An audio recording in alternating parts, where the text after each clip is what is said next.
citizens of the world, we are anonymous. And we are angry. Anonymous finds it a sad state of affairs when in the year 2017, we still have Nazi party flags flying high, and terrorists still killing for the Nazi cause.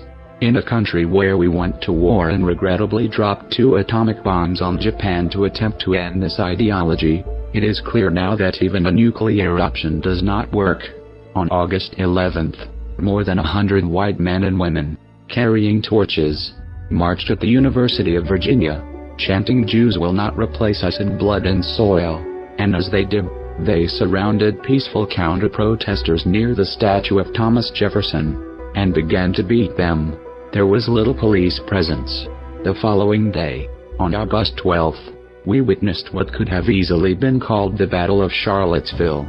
Early that morning, we saw militia members coming in with tactical gear, armed with loaded assault rifles, and standing by with riot shields emblazoned with KKK symbolism and white supremacist emblems.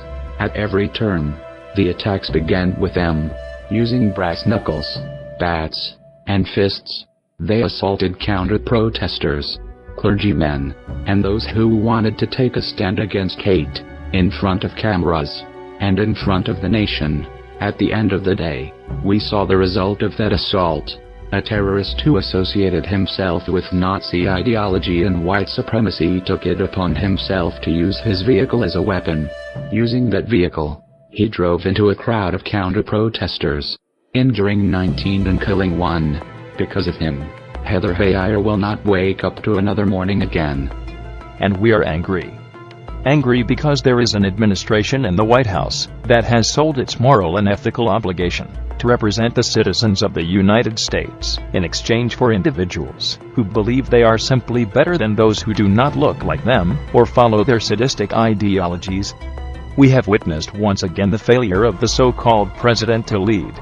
The next day, he releases a campaign ad, targeting the press, and calling them his enemies. In perspective, it took him more than 48 hours to call out these supremacists by name, and after intense pressure from his party, and from the nation. It is clear that Donald Trump's allegiances are with the likes of Steve Bannon, David Duke, and Richard Spencer. Those who claim to stand for free speech, but only when it suits their agendas of hate. Those who believe that they indeed are the master race, and that anyone else deserves death. Anonymous has made it clear that it will not stand by as this bigotry continues to perpetuate. We are taking a stand against an intolerant evil that must be crushed. That is why we chose to engage Operation Domestic Terrorism, where we continue to take down both white supremacist websites and out those who share the ideology.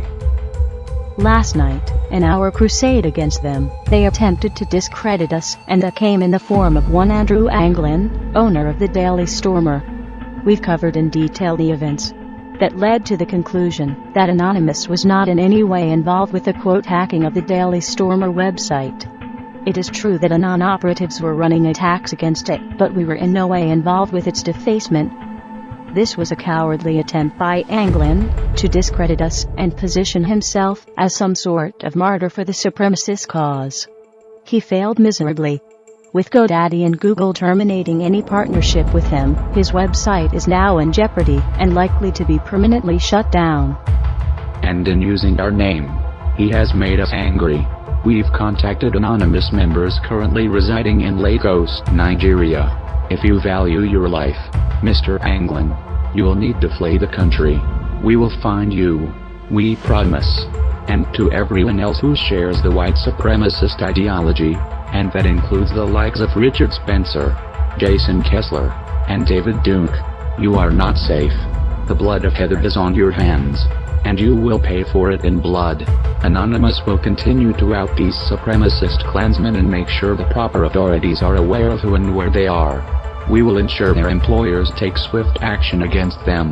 There are good Americans in need of jobs, and it would be a shame for Nazis to be occupying them. To the Westboro Baptist Church. If you attempt to show up to Heather Heyer's funeral, it will be your last. Our campaign will not stop until your ideology of hate is dead and buried forever. You have all incurred our wrath. Our justice will be swift, and it will be righteous. We are anonymous. We are anonymous. We are anonymous. You should have expected us.